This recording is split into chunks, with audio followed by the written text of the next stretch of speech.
राजा प्रताप और जीवनधारा बहुत वर्षों पहले की बात है। भारत के मध्य में स्थित सिंधुपुर नामक एक समृद्ध राज्य था।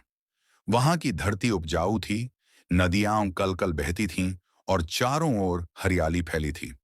राज्य की प्रजा सुखी थी और राजा प्रताप अपने न्यायप्रिय, दूरदर्शी और परिश्रमी स्वभाव के लिए प्रसिद्ध थे। लेकिन प्रकृति के चक्र में एक बड़ी उलटफेर आई। लगातार 3 वर्षों तक राज्य में ठीक से बारिश नहीं हुई। धीरे धीरे नदियां सूखने लगीं, तालाबों की तलहटी दिखाई देने लगी और खेत बंजर हो गए। कुएं जो कभी पानी से लबालब रहते थे, अब सिर्फ धूल उड़ाते थे। लोगों के चेहरों पर भय और थकावट स्पष्ट थी। महिलाएं कई किलोमीटर दूर जाकर पानी लातीं, बच्चे प्यास से व्याकुल होकर बीमार पड़ने लगे। जल की कमी के कारण हैजा, दस्त, बुखार जैसी जानलेवा बीमारियां फैल गईं। पशु मरने लगे, फसलें नष्ट होने लगीं। राजा प्रताप यह सब देखकर अत्यंत दुखी हो गए। वे जानते थे कि यह केवल एक प्राकृतिक आपदा नहीं थी, बल्कि वर्षों से जल का दुरुपयोग और प्रकृति की उपेक्षा का परिणाम था। उन्होंने तुरंत अपने मंत्रियों और विद्वानों को बुलाकर एक आपातकालीन सभा बुलाई। सभा में कुछ लोगों ने यज्ञ का सुझाव दिया, कुछ ने पड़ोसी राज्यों से पानी मंगवाने की बात कही, तो कुछ ने ईश्वर की प्रार्थना पर भरोसा रखने को कहा। पर राजा ने कहा, हम केवल आसमान की ओर ताकते नहीं रह सकते, हमें धरती में समाधान खोजना होगा। राजा ने निर्णय लिया कि वे स्वयं राज्य के प्रत्येक कोने का भ्रमण करेंगे, प्रजा से मिलेंगे और जल संकट की जड़ तक पहुंचेंगे। कुछ ही दिनों में राजा प्रताप अपने मंत्री राघव के साथ यात्रा पर निकल पड़े। उन्होंने गांवों में जाकर देखा कि कुछ स्थानों की स्थिति अत्यंत गंभीर थी। कुएं सूख चुके थे, मवेशी दम तोड़ चुके थे और लोग बीमार पड़कर तड़प रहे थे। लेकिन इसी यात्रा में उन्हें एक छोटा सा गांव मिला, नवग्राम, जहां हालात कुछ बेहतर थे। वहां के तालाब में थोड़ा पानी था, लोगों के चेहरों पर आशा की झलक थी और बीमारियां उतनी नहीं थीं।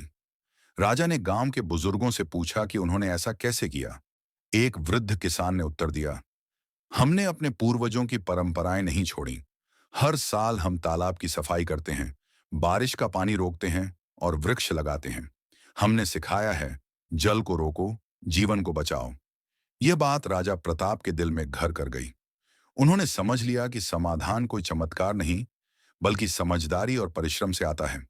राजा राजधानी लौटे और तुरंत एक व्यापक योजना बनवाई। उन्होंने पूरे राज्य में एक जल सुधार अभियान शुरू किया, जिसमें निम्नलिखित कार्य शामिल थे। सभी पुराने तालाबों, कुओं और बंधों का जीर्णोद्धार, वर्षा जल संचयन प्रणाली को प्रत्येक गांव और घर में अनिवार्य करना, जल शिक्षा अभियान शुरू करना, जिसमें बच्चों और बड़ों को जल संरक्षण के तरीके सिखाए जाते। आयुर्वेदाचार्यों की सहायता से बीमारियों से बचाव हेतु प्राकृतिक औषधियां बांटी गईं। हर परिवार को वृक्षारोपण और स्वच्छता का महत्व बताया गया। आरंभ में जनता में संदेह था। वे सोचते थे कि केवल तालाब खोदने से या जल जमा करने से क्या बदलेगा। लेकिन जब उन्होंने देखा कि राजा स्वयं गांव में आकर फावड़ा उठाकर तालाब की मिट्टी निकाल रहे हैं, तब लोगों का हृदय बदलने लगा। बच्चे, जवान, स्त्रियां और बुजुर्ग सभी जुड़ते चले गए। पूरे राज्य में एक आंदोलन की तरह जल संरक्षण शुरू हुआ।